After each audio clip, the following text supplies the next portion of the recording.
একজন দিনী বোন প্রশ্ন করেছেন, মসজিদে কুবাতে যে 2 রাকাত নামাজ পড়ার কথা বলা হয়েছে সেটা কি দখুলুল মসজিদ এর অতিরিক্ত 2 রাকাত নামাজ, অর্থাৎ আমি কি 4 রাকাত পড়বো? বুঝতে পারছি।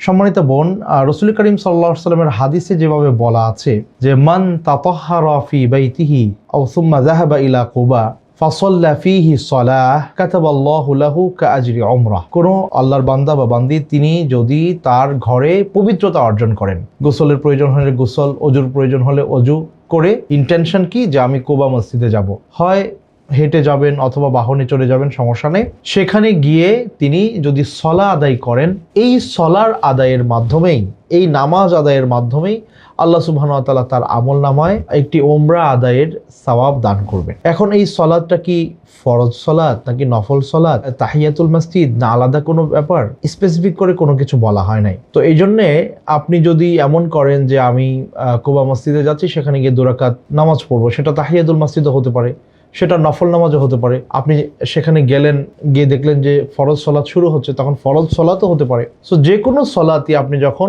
ওযু করে পবিত্রতা অর্জন করে পরিচ্ছন্ন হয়ে ঘর থেকে বের হবেন আর উদ্দেশ্য থাকবে আমি কুবা মসজিদে গিয়ে নামাজ পড়বো, তাহলে পরে আপনি সেই সওয়াবটুকু পেয়ে যাবেন। সেটা আপনি যদি ফরজ সলাতের ওয়াক্তের বাইরে হয় তাহলে মিনিমাম 2 রাকাত সলাত আদায় আপনাকে করতে হবে, হোক সেটা তাহিয়াতুল মসজিদ বা অন্য যে কোনো নফল।